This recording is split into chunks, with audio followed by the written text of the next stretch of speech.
भाजपा अध्यक्ष जेपी नड्डा ने आज परिवारवादी पार्टियों के कारण लोकतंत्र को खतरा विषय पर आयोजित एक संगोष्ठी को संबोधित किया।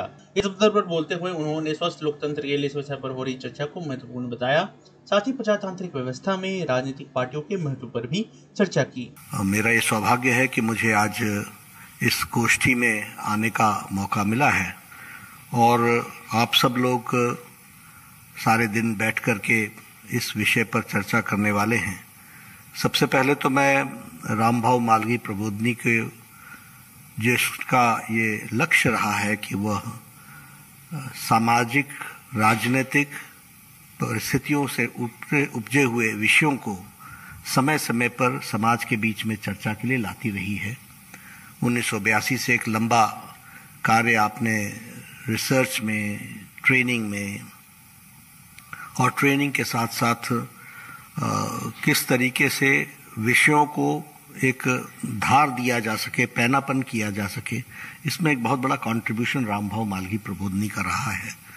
और मेरी जानकारी ये भी बताती है कि लगभग 35,000 आपने मेंबर पार्लियामेंट, एमएलएज, पंचायत के मेंबर्स, सभी लोगों को आपने विभिन्न किस्म की ट्रेनिंग दी और यूथ को विशेष करके फॉर लीडरशिप रामभाऊ मालवीय प्रबोधिनी ने बहुत अच्छी ट्रेनिंग दी है।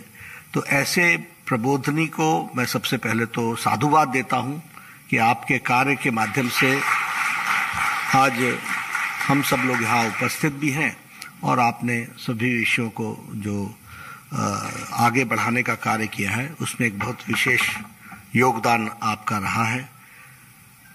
जहां तक आज का विषय है threat of dynastic political parties to democratic governance, ये बहुत ही समय के साथ जुड़ा हुआ विषय है और बहुत ही जिसे हम कह सकते हैं कि रेलेवेंट विषय है जिस पर आप चर्चा करने वाले हैं। अक्सर क्या होता है कि हम समाज में घटने वाली घटनाओं को देखते देखते इतने आदी हो जाते हैं कि उसको अपने जीवन का पार्ट मान लेते हैं और हम समझते हैं कि ये ऐसा ही चलेगा, इसमें हम क्या कर सकते हैं। और धीरे धीरे राइटसनेस क्या है, राइट क्या है, सच्चाई क्या है और क्या होना चाहिए और क्या नहीं होना चाहिए, इसका बोध धीरे धीरे कम हो जाता है और हम उसके साथ अपने आप को आत्मसात कर लेते हैं। लेकिन इस तरीके के गोष्ठियों के माध्यम से, चर्चा के माध्यम से आप जब उन विषयों से निकलने वाली समस्याएं और उनके थ्रेट्स की चर्चा करते हैं तो निश्चित रूप से एक समाज में एक जागरूक समाज की निशानी भी सामने आती है और जागरूक समाज की दृष्टि से हम उस पर रिस्पॉन्ड करने लगते हैं।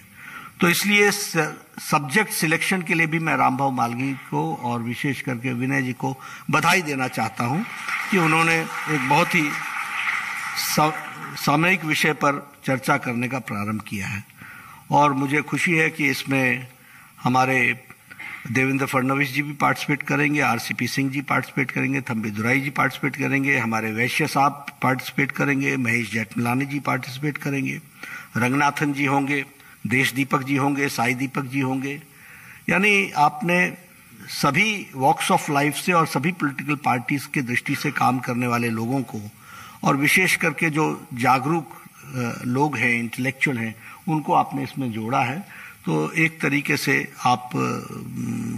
आपको इसके लिए भी मैं बधाई देता हूं कि दिन भर में जो आप डेलिब्रेशंस करेंगे उन डेलिब्रेशंस में बहुत कुछ निकलेगा। जहां तक डेमोक्रेटिक व्यवस्था का सवाल है, प्रजातांत्रिक व्यवस्था में राजनीतिक दल एक महत्वपूर्ण टूल है, बहुत महत्वपूर्ण उपकरण है और धीरे धीरे प्रजातांत्रिक व्यवस्थाओं पर आघात पड़ने का प्रयास भी होता है और नतीजा भी इसी प्रकार का निकल करके आता है। इसलिए जब हम इस बात को कहते हैं अब डिसीजन मेकिंग प्रोसेस है, तो डिसीजन मेकिंग प्रोसेस किसी पॉलिटिकल पार्टी का क्या है? उस डिसीजन मेकिंग प्रोसेस में रिलेशनशिप बिटवीन द लीडर्स क्या है? क्या दो व्यक्तित्व बराबर की डंके की चोट पर प्रोज एंड कॉन्स पर डिस्कस कर सकते हैं या एक को टो करना है, एक को फॉलो करना है और एक को डिक्टेट करना है? तो यह रिलेशनशिप भी बहुत महत्वपूर्ण होता है पॉलिटिकल पार्टी के डिसीजन मेकिंग प्रोसेस में। अब 21वीं शताब्दी का भारत और 21वीं शताब्दी के भारत में एक मजबूत डेमोक्रेटिक तरीके से दुनिया में अपने आप को स्थापित कर रहा है और हम प्रजातंत्र में राजतंत्र को लाने का प्रयास हो रहा है। तो इससे हमको कैसे हम निजात दिलाएंगे? हेल्दी डेमोक्रेसी हमारे को चाहिए, वो हमको हेल्दी डेमोक्रेसी के लिए हेल्दी पॉलिटिकल पार्टीज चाहिए और हेल्दी पॉलिटिकल पार्टीज के लिए इस विषय पर चर्चा होना सामयिक है, रेलेवेंट है, आवश्यक है। तो आप सब लोग इसमें जुटेंगे। इन्हीं शब्दों के साथ बहुत बहुत धन्यवाद। 22 वर्षों से प्रकाशित मदर इंडिया पत्रिका, पढ़ते रहें देश दुनिया की खबरों के लिए।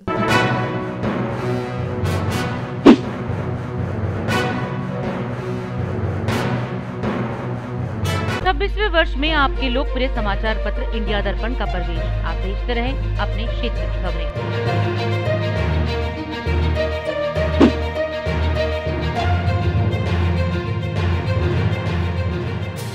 और अधिक खबरों के लिए आप हमारे YouTube चैनल दैनिक इंडिया दर्पण को अभी सब्सक्राइब करें और नोटिफिकेशन के लिए बेल आइकन को प्रेस करना ना भूलें।